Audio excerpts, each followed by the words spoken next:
श्रीमद् भगवद गीता के श्लोक में मनुष्य जीवन की हर समस्या का हल छिपा है। गीता के 18 अध्याय और 700 गीता श्लोक में कर्म, धर्म, कर्मफल, जन्म, मृत्यु, सत्य, असत्य आदि जीवन से जुड़े प्रश्नों के उत्तर मौजूद हैं।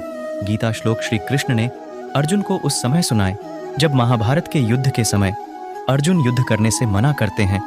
तब श्री कृष्ण अर्जुन को गीता श्लोक सुनाते हैं और कर्म व धर्म के सच्चे ज्ञान से अवगत कराते हैं।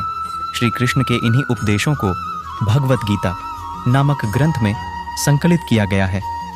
पहला श्लोक कृष्ण कहते हैं कि हे अर्जुन, कर्म करना तुम्हारा अधिकार है, परंतु फल की इच्छा करना तुम्हारा अधिकार नहीं है। कर्म करो और फल की इच्छा मत करो, अर्थात फल की इच्छा किए बिना कर्म करो, क्योंकि फल देना मेरा काम है। दूसरा श्लोक श्री कृष्ण कहते हैं कि हे अर्जुन, साधु और संत पुरुषों की रक्षा के लिए, दुष्कर्मियों के विनाश के लिए और धर्म की स्थापना हेतु मैं युगों युगों से धरती पर जन्म लेता आया हूं। तीसरा श्लोक महाभारत के युद्ध के समय जब अर्जुन के सामने उनके सगे संबंधी और गुरुजन खड़े होते हैं तो अर्जुन दुखी होकर श्री कृष्ण से कहते हैं कि अपने महान गुरुओं को मारकर जीने से तो अच्छा है कि भीख मांगकर जीवन जी लिया जाए। भले ही वह लालचवश बुराई का साथ दे रहे हैं, लेकिन वो हैं तो मेरे गुरु ही। उनका वध करके अगर मैं कुछ हासिल भी कर लूंगा तो वह सब उनके रक्त से ही सना होगा।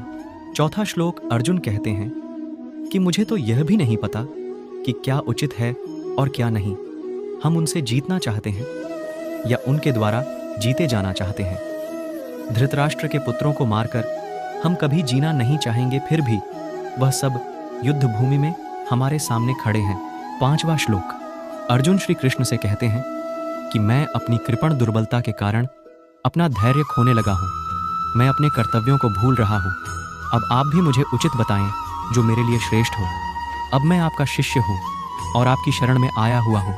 कृपया मुझे उपदेश दीजिए। छठा श्लोक अर्जुन कहते हैं कि मेरे प्राण और इंद्रियों को सूखा देने वाले इस शोक से निकलने का मुझे कोई साधन नहीं दिख रहा है। स्वर्ग पर जैसे देवताओं का वास है, ठीक वैसे ही धन संपदा से संपन्न धरती का राजपाट प्राप्त करके भी मैं इस शोक से मुक्ति नहीं पा सकूंगा। सातवां श्लोक श्री कृष्ण कहते हैं कि हे अर्जुन, सफलता और असफलता की आसक्ति को त्याग कर संपूर्ण भाव से संभाव होकर अपने कर्म को करो। यही समता की भावना योग कहलाती है। आठवां श्लोक श्री कृष्ण अर्जुन से कहते हैं कि हे पार्थ, अपनी बुद्धि, योग और चैतन्य द्वारा निंदनीय कर्मों से दूर रहो और संभव से भगवान की शरण को प्राप्त हो जाओ।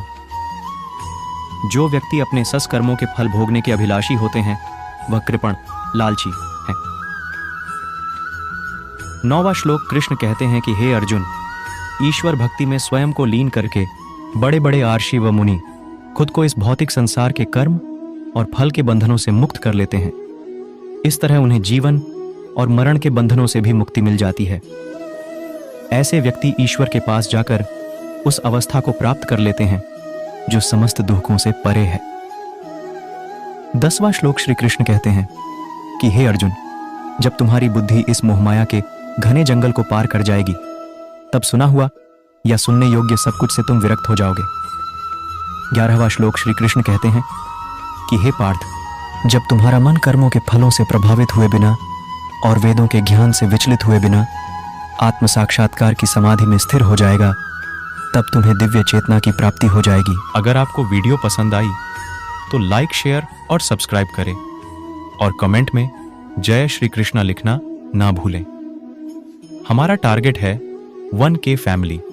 जल्दी कंप्लीट हो जाए। सपोर्ट करें और इस चैनल को ढेर सारा प्यार दें। सब्र करो, शुक्र करो और लाइफ में आगे बढ़ो। जय श्री कृष्णा।